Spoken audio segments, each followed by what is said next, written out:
Today on The Intelligent Asset, a perspective on moving up the asset maturity curve.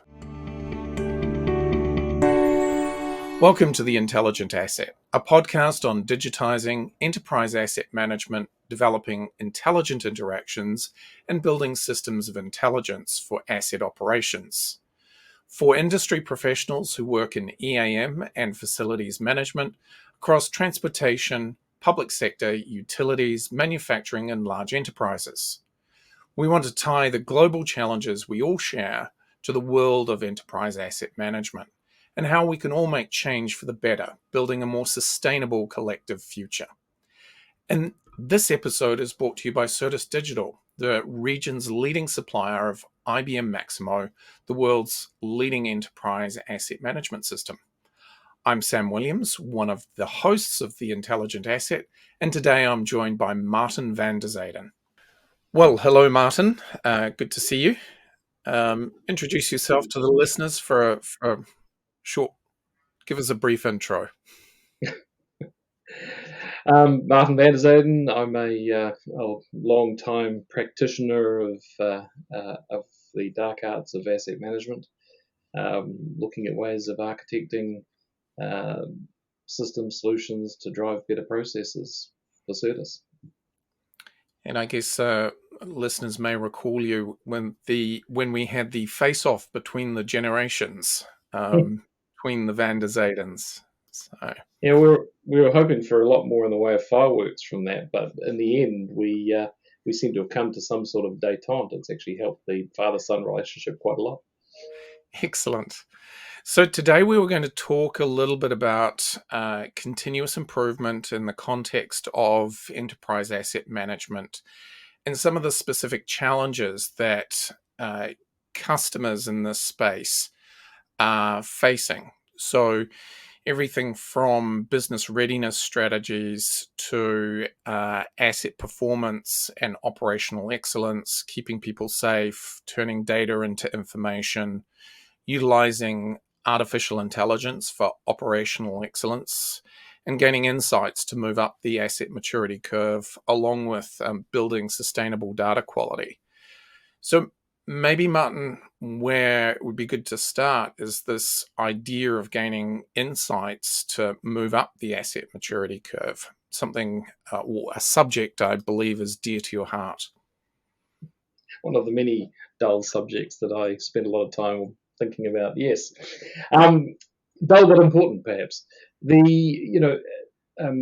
Asset management, or maintenance management as it used to be titled, has been primarily focused on understanding condition, location, performance of assets. A lot of the work in the last decade's gone into systems of record where we track the way that assets are performing in service and the demand placed on them. And I think we're only now turning our attention to the insights that lie within that data.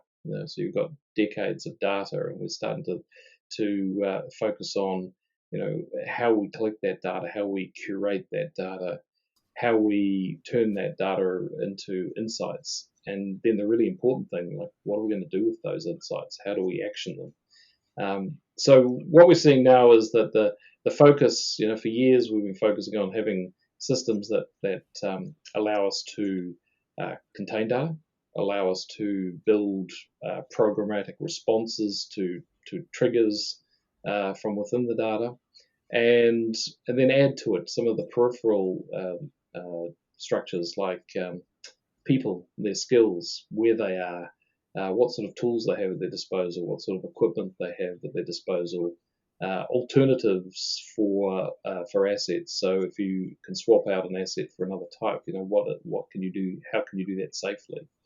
And then putting all these things together into programs, because the programs bring it. It means that you're not starting from scratch when something happens, when a substation goes dark or a pipe ruptures, or you've got an asset ending the end of its life cycle. You're not going, what am I going to do about that? And George knew, George did the last one, let's talk to George. So as the we try and deal with the aging workforce issues, how do we take the experiential knowledge? And this goes back to the last podcast.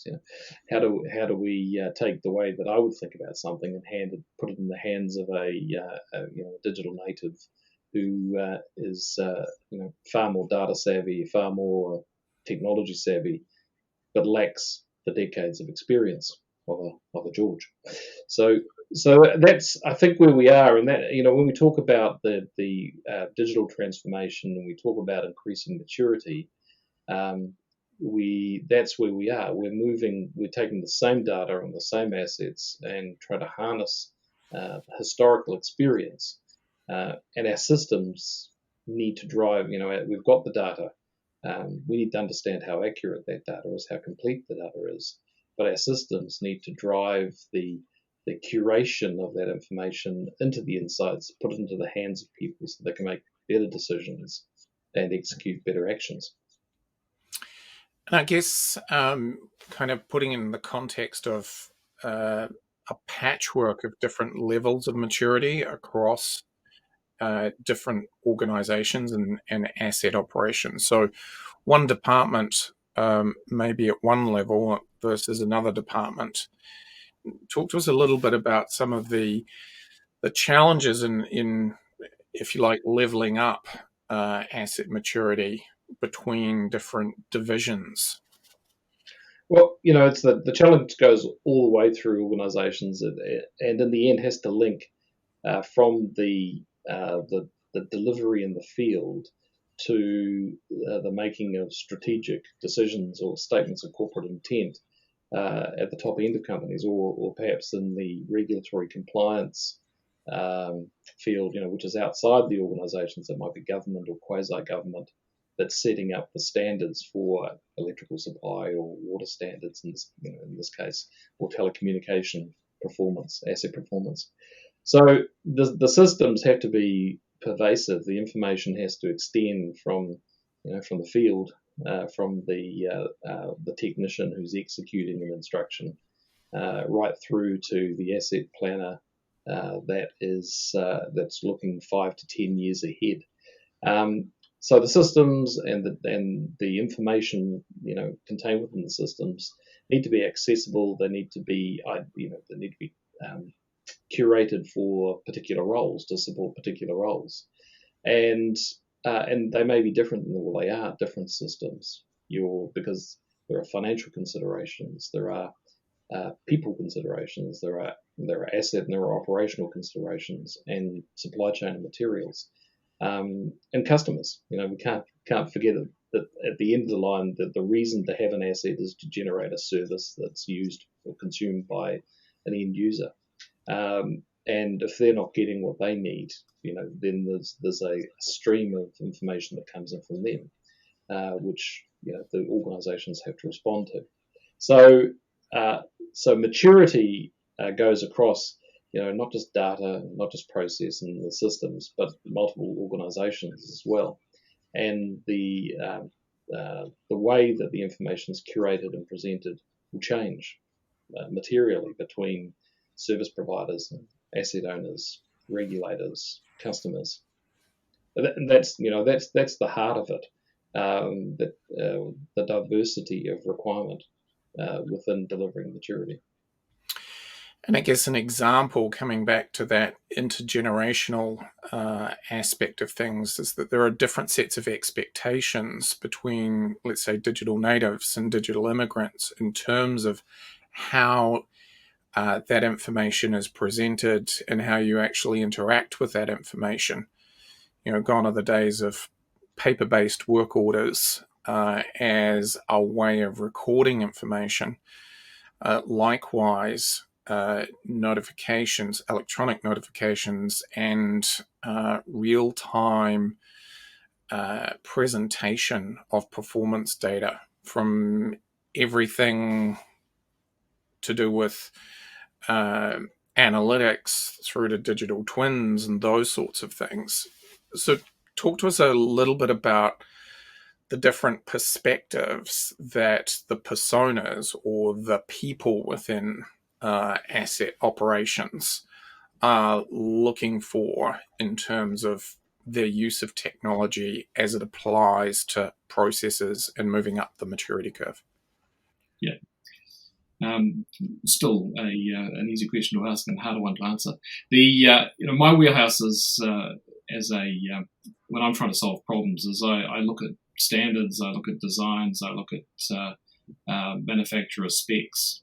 I'll look online, to the vendor. But I will take first principles and bring them together from the design standards and from policy procedure, standard operating practices. And I don't think that's, which is how the standards, like the ISO 55000 standard, that's how they're currently compiled for people who follow that sort of policy process design approach. Younger, more tech savvy, more digital native type workers will tend to look online first. And they'll look broadly. They'll search. They'll discover answers without an easy way of deciding, how accurate and appropriate they are. Those, the answers they might get. It's difficult for them to assess. So we need systems that are, so our systems, when they're consuming our decades of data and curated data, need to provide decision support, which not only talks about, particular outcomes, but talks about ways of achieving those outcomes and the pros and cons, so that people can, self-discover. And that means that the views, whether it's a mobile device or whether it's a desktop device or whether it's a spoken instruction or whether it's driving augmented reality, the needs, you need to have options and recommendations associated. So the data and processes are actually a lot more complex, but because they're automated through technology, they're more simple to deliver, or easier to deliver, and easier to configure. And I think that also goes to the way we train people. Following someone my age around, watching how I do things might not be the best way to bring somebody on board, and because we want them to introduce their new skills, their new approaches to dealing with issues. Online platforms for learning and simulation, and I think this is where, once we've got pictures of where assets are and how they're connected and how they perform in their historic data, and how they might perform in a different operating mode. We're now into the digital twin era, which is probably still some way off, but as an aspiration, as an ambition, it makes perfect sense. If we can simulate outcomes based on the best information we have, it's really going to support the digital native learning and delivery style a great deal better than an ISO standard would.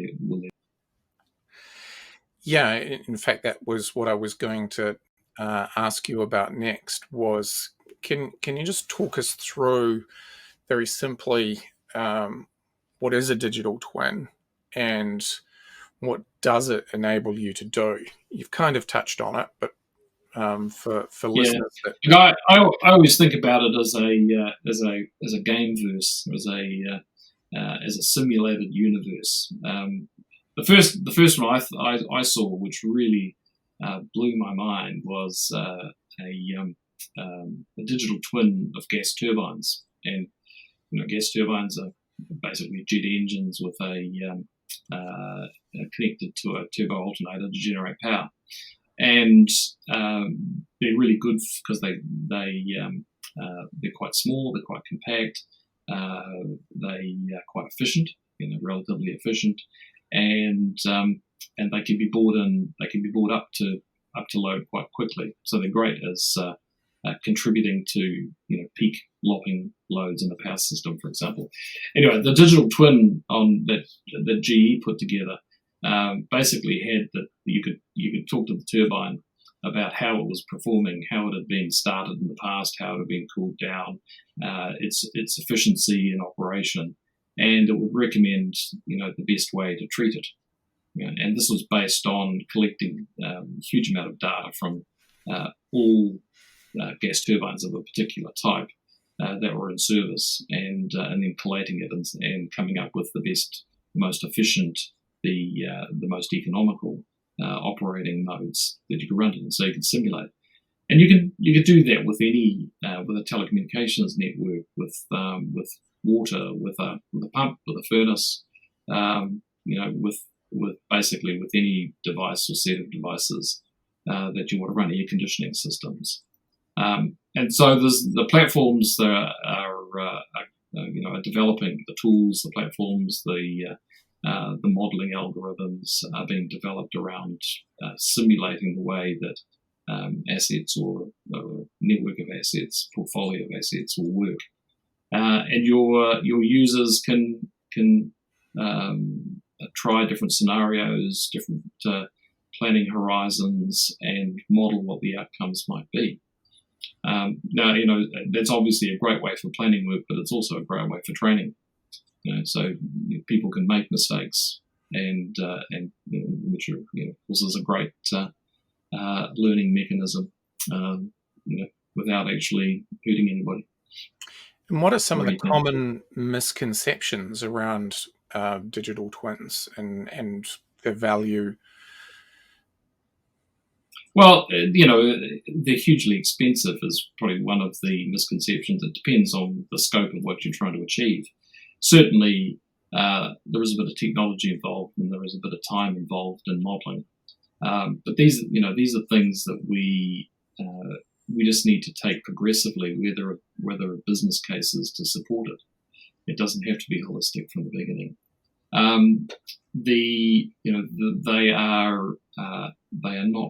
They're not simple. They're not simple to put together. They probably are, or are becoming more simple to use.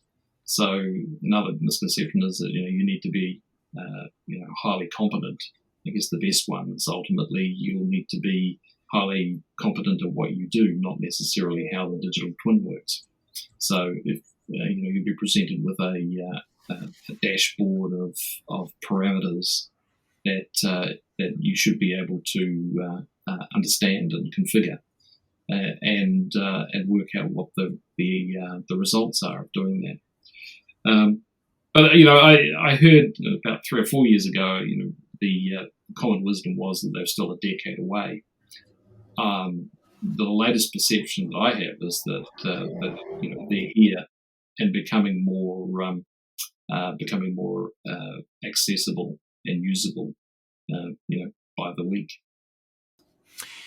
And I guess coming back to that point around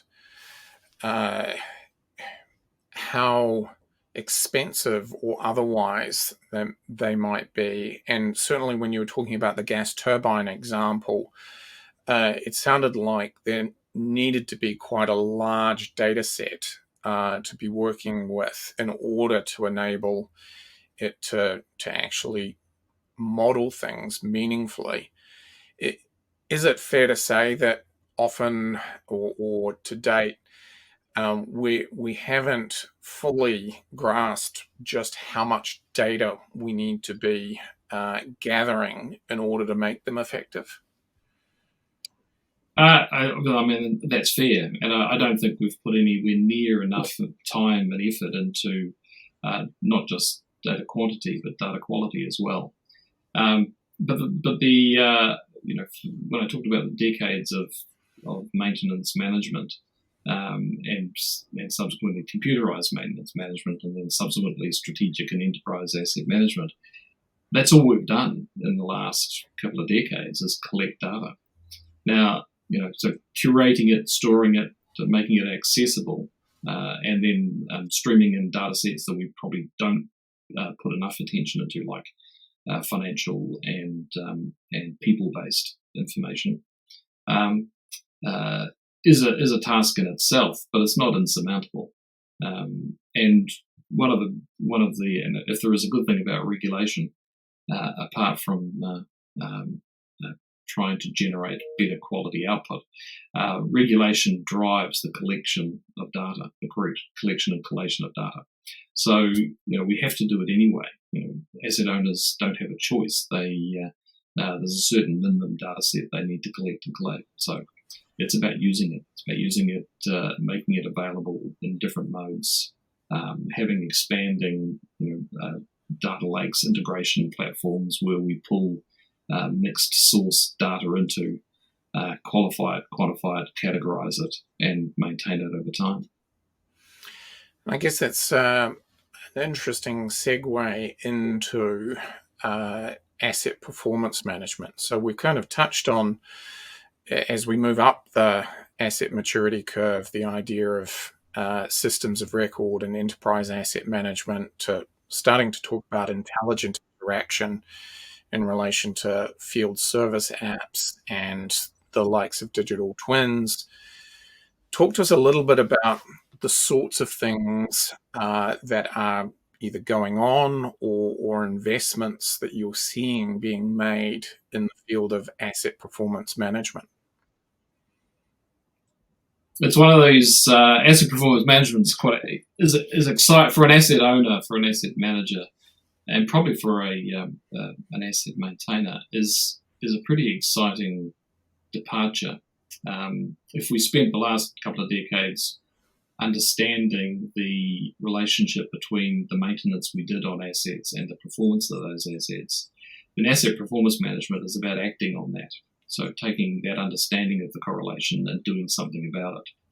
And it involves a couple of areas that we probably haven't spent anywhere near enough time on, which is how critical is that asset or that group of assets. If they fail, is that serious? Is that a problem for us? And if it is a problem, how big a problem? Because until you know that, you don't really understand how much money you should spend or how much effort you should commit to avoiding it fail. There are some assets that maybe you should just let fail and fix them when they do, and that's the most convenient and the cheapest approach. So the asset criticality framework, understanding the importance, the probability and severity, and applying that in a way that is actually, it's all very well having a risk matrix and saying, these are the things that are quite probable and these are the things that are quite serious, and then working on the probable serious things. But how do you apply that, or how do you apply that to an asset portfolio in a meaningful and way that is possible to actually maintain it? That's the difficulty. So asset performance management requires us to know that, to at least make some assumptions around importance of doing work. Beyond that, it becomes algorithmic. You're starting to build channels of risk, channels of failure, channels of opportunity, and quantify them, and then work out plans to optimize the performance of a particular portfolio or individual parts of that portfolio of assets. And it gets a lot of condition monitoring used to get the same sort of attention 15 years ago. Condition monitoring and reliability-centered maintenance became topical, and it was an example of when it was all said and done, there was a lot more said than done. And I think that's the stage we're at with asset performance management as well. We're talking about it a lot, and vendors are coming out with some incredible technology to help us do it. But the use cases always seem to be, take this pump or take this particular asset, and this is how you apply it to this. How do you apply it to your entire business? Because in the end, it's how do you make sure, getting back to what's important, customer service delivered, health and safety maintained. We're using our budgeted financial capacity to do the best work available the important outcomes for business performance. And that I think is where the attention's going now, and where asset performance will play a role, but we need the context of what's important to the business. So just wrapping up, Maarten, what would you say are your key takeaways for listeners with respect to moving up the asset maturity curve? I realize that it's a bit glib to say, what pieces of advice would you have? But are there some specific actionable insights that you could provide listeners? For me, there are two, maybe three focus areas. One of them is the data. Know what you've got, know how accurate it is, know how you can use it, how it can be applied. At the other end of the scale is work on the criticality, the importance, the framework of understanding which parts of your asset are of prime importance to your end users, to your customers. The middle, and then I think if you've got those two dimensions of the problem anchored, I think the rest flows, because it then becomes I was going to say simple. It becomes a process of translating the data into actions that achieve your strategic and tactical business imperatives. And that is, systems. You've already got systems. You know how to deal with them. Processes. You've got processes. You know how to transform them. But how do you put better information, better decision support into the hands of your people to deliver better service? That's the question that we're trying to answer at the moment. And understanding the answer to that is understanding what answers that you absolutely need to have, and what data that's based on. So, put simply, people, process, and technology. Unfortunately, yeah. I wish there was another dimension we could add into that. User experience is everything, though. I mean, it doesn't matter what you do. If you don't drive a better user experience, you're not going to drive transformation. You can have great systems, you can have excellent data, you can have incredibly optimal processes, but if you can't get people to use them, if they're not inspired to take up the options that are available to them, then transformation just doesn't occur. Yeah. All right, marvelous. Thank you so much for your time today, Maarten. And be sure to tune in for the next episode of The Intelligent Asset. Thanks for listening to The Intelligent Asset. Each episode is available on your favorite podcast channel, Apple, Spotify, Stitcher, and soon on YouTube. Please follow us to stay up to date with the latest in intelligent asset development.